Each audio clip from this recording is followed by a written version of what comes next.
ಭಾರತಿ ಬೇಜಾರು ಮಾಡ್ಕೊಂಡು ಬಂದು ಸಹ ನೀವು ಬಾರಿ ನಾನು ಕಾಟ ಕೊಡ್ತಾ ಇಲ್ಲ ಜನರಿಗೆ ಸಿಗಬೇಕು ನೀವು ಅಂತ.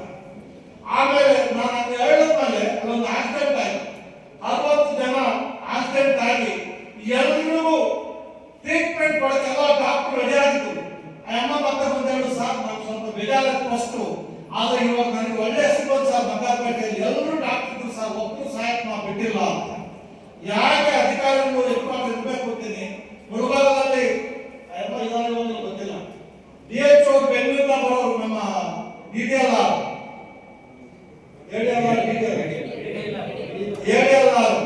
ಅವ್ರು ಬೆಂಗಳೂರಿಂದ ಬರೋರು. ಅಲ್ಲಿ ನರಸಾಪುರ ಇಟ್ಕೊಂಡು 12 ಗಂಟೆ ಬಂದು ಮತ್ತೆ 4 ಗಂಟೆ ಹೋಗುದು. ಜನರಿಗೆ ಸಿಗಬೇಕು. ನನ್ನ ನೋಡಕ್ಕೆ ಆರಾಮ ಬರ್ತಾರೆ ಅಧಿಕಾರಿಗಳು, ನಮ್ಮ ಸಾರ್ವಜನಿಕರು. ಒಬ್ಬ ತಹಸೀಲ್ದಾರ್ ನೋಡಕ್ಕೆ ಒಳಗಡೆ ಬಿಡಲ್ಲ. ದಯವಿಟ್ಟು ಕೆಲಸ ಮಾಡಬೇಡಿ ಅವ್ರ ಅಧಿಕಾರಿ ಯಾರೇ ಬರಲಿ 2 ನಿಮಿಷ ಮಾತಾಡಿ. ಆಮೇಲೆ ತಮಾಷೆ ಬಂದ್ರೆ ನಮ್ದು 5:30 ಟೈಮು, ರಾತ್ರಿ 7 8 ಗಂಟೆ ನಾನು ಉಚಿತ ಕಾನೂನು ಸೇವೆ ಜೊತೆಗೆ ಉಚಿತ ಕಾನೂನು ಅವರಿಗೆ ಸಲಹೆ ಯಾರೆಲ್ಲೋ ಬರ್ತಾರೆ. ಆಮೇಲೆ ಬಂದವರು ಬಂದ ತಮಾಷೆ ಆಯ್ತು ಸರ್ ನಾನು ಹೆಂಡತಿ ಡೈವರ್ಸ್ ಕೊಟ್ಟಿದ್ದ ನಮ್ಮ ಮಹಿಳೆಯರು ಬರ್ತಾ ಇದ್ರು. ಅದು ನಮಗೆ ಬರಲ್ಲಪ್ಪ ಅಂತ ನೀವೇನಾಕಿದ್ದಾರೆ ಉಪಯೋಗಕ್ಕಾಗಿ ನಾವ್ಯಾಕೆ ಕೊಡ್ಕೋಬೇಕು, ನಾವ್ಯಾಕೆ ಲಾನ್ ಇಟ್ಕೋಬೇಕು ಅಂತ. ದಯವಿಟ್ಟು ಯಾರೇ ನಮ್ಮ ಸಾರ್ವಜನಿಕರು ಅಧಿಕಾರಿಗಳು ನಮ್ಮ ಲೋಕಾಯುಕ್ತ ಸಂಸ್ಥೆಯಲ್ಲಿ ನಾನು ಬಂದ ಮೇಲೆ ಇದೆಲ್ಲ ಬುಕ್ಗಳು ಮಾಡಿಸಿದೀವಿ. ದಯವಿಟ್ಟು ಎಲ್ಲ ಓದ್ಕೊಡಿ. ನಮಗೆ ಏನು ಅಧಿಕಾರ ಇದೆ ನೋಡ್ಕೊಂಡು ಬನ್ನಿ. ನಮ್ಮ ಅಧಿಕಾರ ಒಳಗಡೆ ನಾವು ನಮ್ಮ ಕೆಲಸ ಮಾಡ್ತೀವಿ. ಕೋರ್ಟ್ ಅಂತ ಹೇಳಿರುತ್ತೆ, ನಾವ್ಯಾಕೆ ಹೋಗ್ಬೇಕು ಕೋರ್ಟ್ಗೆ ಅಂತ. DC ಮುಂದೆ ರಿವಿಷನ್ ಇರುತ್ತೆ, AC ಮುಂದೆ ಅಪೀಲ್ ಇರುತ್ತೆ. ಸರ್ ಫೋನ್ ಮಾಡಿ ಸರ್ ಹೇಳಿ ಸರ್, ಆ ಕೆಲಸ ನಾವು ಮಾಡೋದು. ಅವ್ರ ಕೆಲಸ ಮಾಡಬೇಕು, ಬಿಡದೆ ನಾನು ಯಾರು ಬಿಡಲ್ಲ. ನೀವು ಬೇರೆ ಕಡೆ ಅವಕಾಶ ಇದ್ದು ಇಲ್ಲಿ ಒಂದು ಮಾಡಿ ಅಂತ ಹೇಳೋದು ತಪ್ಪಾಗುತ್ತೆ. ಬೇರೆ ಅವಕಾಶ ಇದ್ದಾಗ ನಾನು ಮಾಡಕ್ ಬರೋದಿಲ್ಲ. ಆಮೇಲೆ ಇಲ್ಲಿ ಮಾಲೂರಲ್ಲಿ ಯಾಕೆ ನಾನು ಹೇಳಿದ್ದೀನಿ ಅಂದ್ರೆ ನಾನು ಏನು ಕೆಲಸ ಮಾಡ್ತಾ ಇರೋದು ಯಾವ ಗರ್ಭಂಶ ಇರೋದು ಈ ತಾಲೂಕು ಅದಕ್ಕೆ ಹೇಳ್ತಾ ಇದ್ದೀನಿ.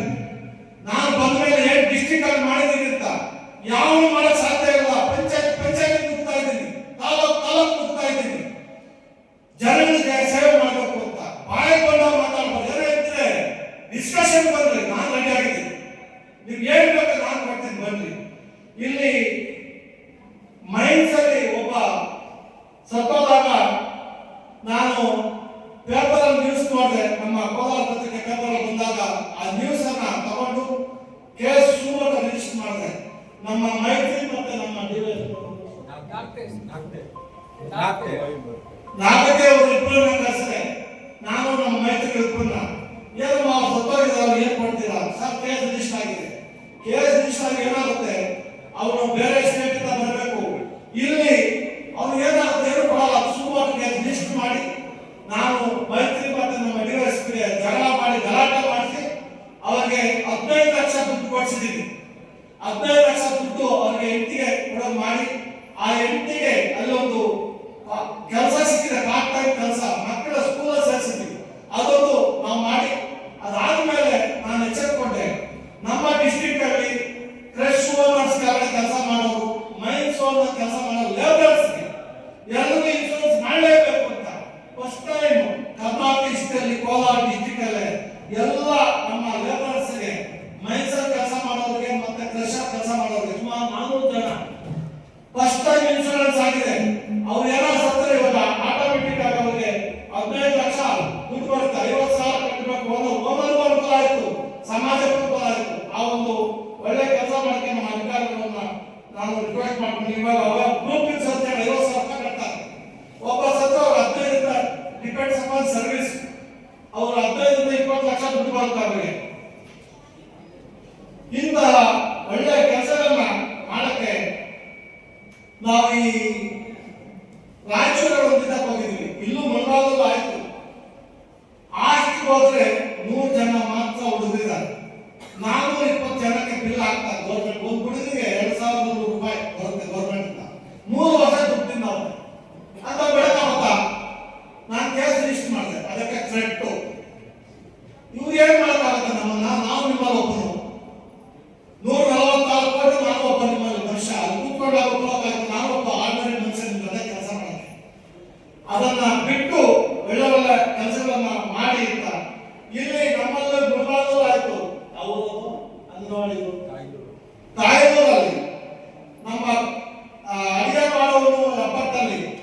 ಆಗ್ತಾನೆ, 22 ಜನಕ್ಕೆ ಇನ್ನೊಬ್ರು ಕಾವಲಾಳ ಆಗ್ತಾನೆ. ಇದೆಲ್ಲ ನಾನು ಸಹಿಸಲ್ಲ ಸರ್. ಅಲ್ಲಿ ಮಕ್ಕಳಿಲ್ಲ, 20 ಜನಕ್ಕೆ ಮಕ್ಕಳು ಕೊಡೋದು, ದುಡ್ಡು ತಗೊಳ್ಳೋದು, ಗೌರ್ಮೆಂಟ್ ಅನ್ಯಾಯ ಮಾಡೋದು, ಈ ತರ ಅಧಿಕಾರ ನಾನು ಸಹಿಸಲ್ಲ. ಆಸ್ಪತ್ರೆಗಳಿಗೆ ನಾನು ಚಿಂತಾಮಣಿಗೆ ಹೋದಾಗ ಒಬ್ಬ ಡಾಕ್ಟ್ರು ದಿನಕ್ಕೆ ಒಂದು 20 ಜನಕ್ಕೆ ಬರ್ಕೊಡ್ತಾರೆ. ಅಂದ್ರೆ ಪರ್ ಡೇ 20,000 ರೂಪಾಯಿ ಅವನಿಗೆ ಪ್ರೈವೇಟ್ ಕ್ಲಿನಿಕ್ ಅನುಕೂಲ ಆಗುತ್ತೆ. ತಿಂಗಳಿಗೆ ಎಷ್ಟಾಯ್ತು? 6 ಲಕ್ಷ. ಇಂತಹ ಇವರನ್ನ ಮರಗಟ್ಟಬೇಕು. ನಾವು DHO ಕಳಿಸಿ DHO ಸ್ಟ್ರಾಂಗ್ ಆಗಿ ನಾನೇ ಮಾಡಿ ಅಂತ ಇವೆಲ್ಲ ನಿಲ್ಲಿಸಿದ್ದೀನಿ. ಅದಕ್ಕೆ ಒಂದು ಸರ್ಕಾರ ಶುರು ಮಾಡಿಸಿದ್ದೀವಿ. ಯಾರೇ ಆಸ್ಪತ್ರೆಯಲ್ಲಿ ಏನೇ ಪ್ರಾಬ್ಲಮ್ ಆದರೂ ಗೌರ್ಮೆಂಟ್ ದುಡ್ಡು ಕೊಡುತ್ತೆ. ಪರ್ ಡೇ ತಾಲೂಕು ಆಸ್ಪತ್ರೆಯಲ್ಲಿ 10,000 ರೂಪಾಯಿ ಕೊಡುತ್ತೆ, ಡಿಸ್ಟ್ರಿಕ್ಟ್ ಆಸ್ಪತ್ರೆ 25,000 ರೂಪಾಯಿ ಕೊಡುತ್ತೆ. ನಾವು ಯಾರಾದ್ರೂ ಸಾರ್ವಜನಿಕ ಆಸ್ಪತ್ರೆ ಹೋದಾಗ ಮೆಡಿಸಿನ್ ಇಲ್ಲ ಅಂದ್ರೆ ಆಚೆ ಬರ್ಕೊಳ್ಳೋದಿಲ್ಲ, ಅವರೇ ಕೊಡಬೇಕು, ತರಿಸ್ಕೊಡ್ಬೇಕು. ಆ ತರ ಸರ್ಕಾರ ಶುರು ಮಾಡಿಸಿದ್ದೀನಿ. ಆಮೇಲೆ ಈ ಫೇಕ್ ಡಾಕ್ಟರ್ಸ್ ಭಾರಿ ಪ್ರಾಬ್ಲಮ್ ಇರುತ್ತೆ ಎಲ್ಲ ಕಡೆ. ಫೇಕ್ ಡಾಕ್ಟರ್ಸ್ ನಾವು ಬಂದ ಮೇಲೆ ಅಂತ ಫೇಕ್ ಡಾಕ್ಟರ್ ಸುಮಾರು ನಮ್ಮ ಡಿಸ್ಟ್ರಿಕ್ಟ್ ಅಲ್ಲಿ ತೋರಿಸ್ಬಿಟ್ಟಿದ್ದೀವಿ. ಅವರಿಂದ ಸುಮಾರು ಜನ ಸತ್ತೋದ್ರು, ಅನ್ಯಾಯ ಸತ್ತೋಗ್ತಾ ಇದ್ರು. ಆ ಫೇಕ್ ಡಾಕ್ಟರ್ಸ್ ಅನ್ನ ಕಂಟ್ರೋಲ್ ಮಾಡಿದ್ದೀನಿ. ನೀವು ಟೈಮ್ಗೆ BEOಗಳು ನಮ್ಮ ಟೀಚರ್ಸ್ ಅಕ್ಕಪಕ್ಕ ಊರಲ್ಲಿ ಸ್ಕೂಲ್ ಇದ್ರೆ ಅಟೆಂಡ್ಸ್ ಹಾಕ್ಬಿಟ್ಟು ವ್ಯವಸಾಯಕ್ಕೆ ಹೋಗ್ಬಿಡೋದು, ಇಲ್ಲ ಈ ಬಡ್ಡಿ ಹಾಕ್ಬೇಕು. ಇದೆಲ್ಲ ಆಗ್ಬಾರ್ದು ಅಂತ DDP BEOಗೆಲ್ಲ ಸರ್ಕಾರ ಶುರು ಮಾಡಿಸಿದ್ವಿ. ಜೊತೆಗೆ ನಮ್ಮ ಪ್ರೈವೇಟ್ ಇದಾರಲ್ಲ, ಇದು ಒಂದು ದೊಡ್ಡ ಆಘಾತ ನನಗೆ. ನಮ್ಮ ತಾಲೂಕಲ್ಲಿ 24-25 ಪಂಚಾಯತ್ ಮಾಡಿದ್ದೀನಿ. ಎಲ್ಲ ಪಂಚಾಯತ್ ಕೇಸ್ ಲಿಸ್ಟ್ ಮಾಡ್ಬಿಟ್ಟಿದ್ದೀನಿ. ಯಾಕೆ ಆಗ್ತದೆ ಅಂದ್ರೆ ನಮ್ಮ PDOಗಳು, ನಮ್ಮ ಇವಾಗ ಇದ್ದಾರೆ, ಈ ಮುಳಬಾಗ ಇವಾಗ ಇದ್ದಾರೆ, PDOಗಳು ಪಂಚಾಯತ್ ಡೆವಲಪ್ಮೆಂಟ್ ಆಫೀಸರ್ಸ್ ಅಲ್ಲಿ SC/ST ಮಕ್ಕಳಿಗೆ ಅಂತ ಹೇಳ್ಬಿಟ್ಟು ಗ್ರಾಂಟ್ ಬರುತ್ತೆ, ಅವರಿಗೆ ಐಡೆಂಟಿಫೈ ಮಾಡಿ ಓದೋ ಮಕ್ಕಳಿಗೆ ಅವಕಾಶ ಕೊಡಬೇಕು. ಇವ್ರು ಯಾರೋ ಕೊಟ್ಟು ಒಂದು ಹಾಕೋದು. ಆಮೇಲೆ ಈ ಬೋರ್ಡ್ ಸೆಟ್, ಕೌ ಸೆಟ್ ಅಂತ ಮಾಡ್ತಾ ಇದ್ದಾರೆ. ಎಲ್ಲ ಶ್ರೀಮಂತರಿಗೆ ಕೊಡ್ತಾರೆ. ಯಾರು ಎಂಟೈಟ್ಮೆಂಟ್ ಬೇಕು ಎಲ್ಲ ಶ್ರೀಮಂತರಿಗೆ ಕೊಟ್ಟಿರೋದು. ಒಂದೂರಲ್ಲಿ ಹೋದ್ರೆ ಎಲ್ಲ ಶ್ರೀಮಂತರಿಗೆ ಕೊಡ್ತಾ ಇಲ್ಲ. ಎಲ್ಲ ಒಂದು ಸ್ಕೀಮ್ಗಳು ಏನು ಗೌರ್ಮೆಂಟ್ ಸ್ಕೀಮ್ಗಳು ಬರ್ತಾ ಇದೆ ಬಡವರಿಗೆ ಅಂತ. ಆ ಸ್ಕೀಮ್ಗಳು ಬರೀ ನೀವು ನಾವು ನಮ್ಮ ಮಕ್ಕಳು ಬಿಟ್ರೆ ಸಮಾಜಕ್ಕೆ ಸೇರ್ತಾ ಇಲ್ಲ. ಇಂಥವೆಲ್ಲ ನಾನು ಭಾರಿ ಸೀರಿಯಸ್ ಆಗಿ ತಗೊಂಡಿದ್ದೀನಿ, ಮಾಡ್ತಾ ಇದ್ದೀನಿ. 79 ವರ್ಷ ಆದ್ರೂ ಸ್ವಾತಂತ್ರ್ಯ ಬಂದ್ರು ನಮ್ಮ ಸೈನಿಕರು ಒಂದು ಸೈಟ್ ಕೊಡಕ್ ಆಗ್ತಾ ಇಲ್ಲ ನಮ್ಗೆ. ಅದಕ್ಕೆ ಮೊನ್ನೆ ಇಂಡಿಪೆಂಡೆನ್ಸ್, ಬಿಫೋರ್ ಇಂಡಿಪೆಂಡೆನ್ಸ್ ನಾನು ನಮ್ಮ ಲೋಕಾಯುಕ್ತ ಸೇರ್ಕೊಂಡು 178 ತಾಲೂಕಲ್ಲಿ ಸುಮೋಟಕ್ಕೆ ಲಿಸ್ಟ್ ಮಾಡಿ ಸೈನಿಕರಿಗೆ ಕೊಡಲೇಬೇಕು ಅಂತ. ಇವಾಗ ನಮ್ಮ DC ಅವರು ಆಲ್ರೆಡಿ ಹೇಳಿದ್ರೆ ನಮ್ಮಲ್ಲಿ ಆಲ್ರೆಡಿ ಆಗ್ತಾ ಇದೆ ಸರ್ ಅಂತ. ತಾಲೂಕು ಸೈನಿಕ ಕಾನೂನು ಮಾಡಕ್ಕೆ ಯಾರು ಮಾಡಿದ ಕೆಲಸ ನಾವು ಮಾಡಿದ್ವಿ, ನಾವು ಬಂದ್ಮೇಲೆ. ಆಮೇಲೆ ಬರೀ 200 ಫ್ರೀಡಮ್ ಫೈಟರ್ ಇಲ್ಲಿ ಜಾಸ್ತಿ ಇದ್ದಾರೆ. ಅಲ್ಲಿ ನಾನು ಫ್ರೀಡಮ್ ಫೈಟರ್ಸ್ 150 ಜನ ಎಂಟೈರ್ ಕರ್ನಾಟಕದಲ್ಲಿ ಬಹಳ ಸ್ವತಂತ್ರ ಹೋರಾಟದಂತ ಫ್ರೀಡಮ್ ಫೈಟರ್ಸ್ ಅಂದ್ರೆ ಅವರು 95-100 ವರ್ಷ ಆಗಿದ್ದಾರೆ. ಅವರೆಲ್ಲ ಸತ್ತಿದ್ದಾರೆ. ಕೆಲವರು ಡಿಪೆಂಡೆಂಟ್ಸ್ ಹಿಂದಿದ್ದಾರೆ. ಅವ್ರಿಗೆ ಪೆನ್ಷನ್ ಕೊಡಕ್ಕೆ ತೊಂದರೆ ಮಾಡ್ತಾ ಇದ್ರು. ಇದಕ್ಕೆಲ್ಲ ಒಂದು ಕಡೆಯನ್ನು ಹಾಕಬೇಕು ಅಂತ ಹೇಳಿ ನಾನು ಎಂಟೈರ್ ಸ್ಟೇಟ್ ಅನ್ನ ಸುಮೋಟೋ ರಿಜಿಸ್ಟರ್ ಮಾಡಿ ಫ್ರೀಡಮ್ ಫೈಟರ್ಸ್ ಸೈನಿಕರು ಬಿಟ್ಟು ಫ್ರೀಡಮ್ ಫೈಟರ್ಸ್ ರಿಜಿಸ್ಟರ್ ಮಾಡಿದ್ವಿ. ಅದಲ್ಲದೆ ನಾನು 3 ಹೋದಾಗ ಆಟೋ ಆಫೀಸರ್ಗಳಲ್ಲಿ ಎಲ್ಲಿ ನೋಡಿದ್ರು ಮತ್ತೆ ನಾನು ಬೆಂಗಳೂರಲ್ಲಿ ಕಸ್ತೂರಿ ಹೇಳಿದೆ 82 ಏನು ಆಸೆಗಳು ಎದುರುಗಡೆ ಶಾಪ ಸಿಗ್ತವೆ, 48 DL ಎದುರು ಶಾಪ ಸಿಗ್ತವೆ. ಕೇಸ್ ಲಿಸ್ಟ್ ಮಾಡಿದ್ದೀವಿ. ಯಾಕಂದ್ರೆ ಆಗ್ತಾ ಇದೆ ಅಂದ್ರೆ ಆ ಕಾಲ ಮೇಲೆ 2,000, 3,000, 5,000 ಕಾಲ ಮೇಲೆ ಟಿಕ್ ನಾನೆಲ್ಲ ಫೋಟೋ ಹಾಕಿ ನಿಮ್ಗೆಲ್ಲ ಕೊಡಿಸಿದೆ. ಫೋಟೋ ಜ್ವರ ಬಂತು. ಎಲ್ಲ ಒಂದು ಕಡೆ ಆಫೀಸ್ಗಳನ್ನ ಬಂಡವಾಳ ಮಾಡ್ತಾರೆ. ಅಧಿಕಾರಿಗಳು ಬಂದ್ರೆ ನಾವು ಲೈಸೆನ್ಸ್ ತಿಳ್ಕೊಂಡ್ಬಿಟ್ಟಾರೆ, ಅದು ಆಗಬಾರ್ದು. ಅದಕ್ಕೆ ಎಂಟೈರ್ ಸ್ಟೇಟ್ ಅಲ್ಲಿ ಇವಾಗ ಥ್ರೂ ಕಮಿಷನರ್ ಎಲ್ಲ ಸರ್ಕಾರ ಶುರು ಮಾಡಿದ್ದೀವಿ. ಕಂಪಲ್ಸರಿ ಎಲ್ಲ ಸ್ಕೂಲ್ ಬಸ್ಗಳು ಎಷ್ಟೋ FC ಇಲ್ಲ. ಬಳ್ಳಾರಿ ಹೋದಾಗ 250 FC ಇಲ್ಲ. ಆ ಮಕ್ಕಳು ಆಕ್ಸಿಡೆಂಟ್ ಆದ್ರೆ ಅದು ಕೇಳೋದಿಲ್ಲ. ಆ ಥರವೆಲ್ಲ ಇವಾಗ ಕಂಟ್ರೋಲ್ ಆಗ್ತಾ ಇದೆ. ಜೊತೆ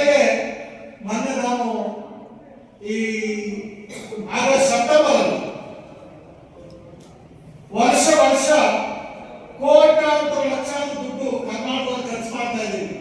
ಅಂದ್ರೆ ನಾವು ಪ್ಲಾಸ್ಟಿಕ್ ಮರಗಿಡ ಹಾಕ್ತೀವಿ ಅಂತ 3 ವರ್ಷ ಎಷ್ಟು ಗಿಡ ಎಷ್ಟು ಲಕ್ಷ ಖರ್ಚು ಮಾಡಿದ್ರಿ, ಎಷ್ಟು ಕೋಟಿ ಖರ್ಚು ಮಾಡಿದ್ರಿ, ಎಷ್ಟು ಗಿಡ ಬದುಕಿದೆ, ಎಷ್ಟು ಸತ್ತಿದೆ, ನ್ಯಾಚುರಲ್ ಗಿಡಗಳಿಗೆ ನೀವು ಎಷ್ಟು ಹಾಕಿದ್ರೆ ಅಂತ ಹೇಳಿ ಅವ್ರಿಗೂ entire state list ಮಾಡ್ಬಿಟ್ಟಿದ್ದೀವಿ.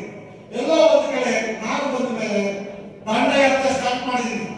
Not only against officers, against any public, ಯಾರು ಬಿಡೋದಿಲ್ಲ. ಅದನ್ನು ಮಾಡ್ತಾ ಇದ್ದೀನಿ. ನೀವೆಲ್ಲರೂ ದಯವಿಟ್ಟು ಸಹಕಾರ ಮಾಡಿ. ನಾನು ಅಧಿಕಾರಿಗಳು ಒಂದು ಹೇಳ್ತಾ ಇದ್ದೀನಿ, ನೀವು ಆನೆಸ್ಟ್ ಆಗಿದ್ರೆ ನೀವು ಯಾರು ಹೆದರ್ಬೇಕಾಗಿಲ್ಲ.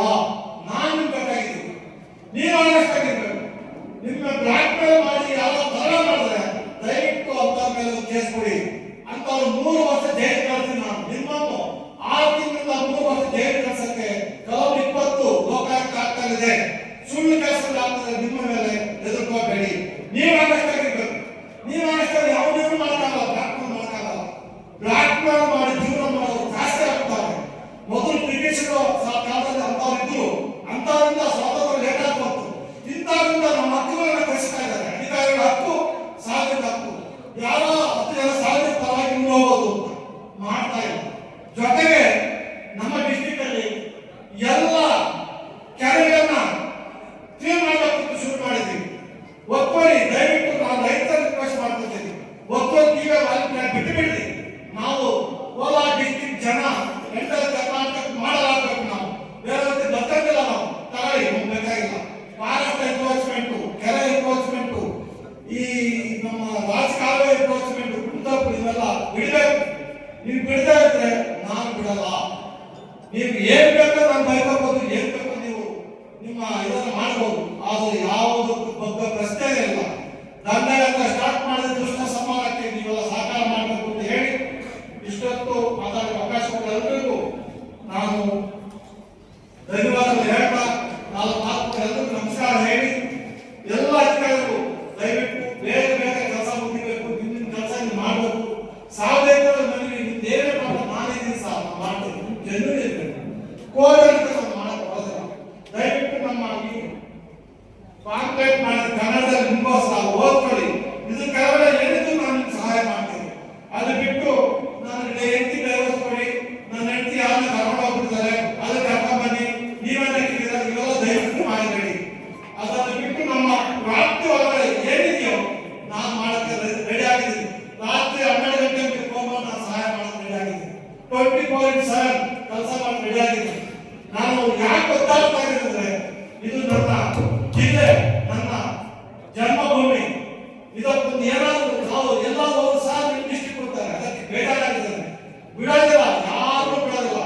ಮಂಡ್ಯದಲ್ಲಿ 40, 50, 60 ವರ್ಷ ಯಾರು ಬಿಡ್ತಾರೋ ನಮ್ಮ ಕಾವೇರಿ ಪಥ ಹೋಗ್ತಾ ಇದೆ. ಅದಕ್ಕೆಲ್ಲ ಕಾವೇರಿ ಪಥ ನೆಟ್ಟಿದ್ದನ್ನ ಇದ್ದಾಗಿದೆ. ಅದೆಲ್ಲ ಸರಿ ಮಾಡಕ್ಕೆ ನಾವು ಇದು ಮಾಡಿದ್ರೆ ಆ ಥರ ಇನ್ನೇನೋ ಇದ್ರೆ ದಯವಿಟ್ಟು ನಮ್ಮ DC ಸಾಹೇಬರು, ಪ್ರವೀಣ್ ಸಾಹೇಬರು, ನಿಖಿಲ್ ಸಾಹೇಬರು ಎಲ್ಲ ಅಧಿಕಾರಿ ರಿಕ್ವೆಸ್ಟ್ ಮಾಡ್ತಾ ಇದ್ದೀನಿ. ಯಾರಾದ್ರೂ ಕೆರೆಗಳು ಒಪ್ಪಲಾಗಿದ್ರೆ ನಿರ್ದಾಕ್ಷಿಣ್ಯವಾಗಿ ಒಪ್ಪಲಾಗಿ ಬಿಡಿಸಬೇಕು. ಯಾರು ನಾವು ಅವಕಾಶ ಕೊಡೋದಿಲ್ಲ.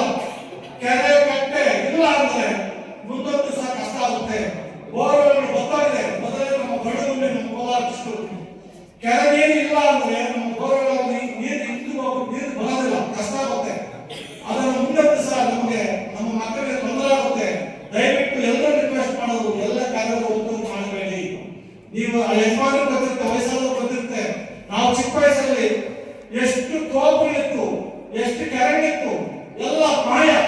ಇವತ್ತು ಎಲ್ಲ ಮಾಯ. ಎಲ್ಲ ಒಂದ್ ಕಡೆ ಪ್ರಾಣಿ ನಮ್ಮ ಮೇಲೆ ವಿರುದ್ಧ ಆಗಿದೆ, ನೇಚರ್ ವಿರುದ್ಧ ಆಗಿದೆ, ನಮ್ಮ ಪ್ರಕೃತಿ ವಿರುದ್ಧ ಆಗ್ತಾ ಇದೆ. ಪ್ರಕೃತಿನ ಒಡೆದು ನಾವು ನಾಶ ಮಾಡ್ತಾ ಇದೀವಿ. ಮುಂದೊಂದು ದಿವಸ ನಮ್ಗೆ ಏನು ಸಿಗಲ್ಲ. ನಾನು ಹೋದಾಗ ನೋಡಿದೆ 300 ಅಡಿ ಒಳಗಡೆ ಹೋಗಿದೆ, ಬ್ಯಾಲೆನ್ಸ್ ಇಲ್ಲ. ಅದು ಗಡಿಗಾರಿಕೆ ಮಾಡಿಕೊಂಡು ಈ ನಮ್ಮ ಹಳ್ಳಿ ಕಡೆ ಮೊದಲು ಈ ಪ್ರಾಣಿ ಸತ್ತೋದ್ರೆ ರಣಹದ್ದುಗಳು ಇದು ಏನು ಫ್ರೆಶ್ ತಿಂತಾವೆ, ಆ ಮಾಂಸ ತಿಂದು ಇದನ್ನು ಬಿಟ್ಟಿರ್ತಾವೆ, ಏನು ಮೂಳೆಗಳು ಆ ತರ ಕಾಣುತ್ತೆ. ಮಾದೂರಲ್ಲಿ ಮುಳ್ಬಾಗದಲ್ಲಿ ಇದೆ ಅಂತ ಹೇಳಿದ್ರೆ ಬರ್ತೀನಿ, ಮುಳ್ಬಾಗಕ್ಕೂ ಬರ್ತೀನಿ.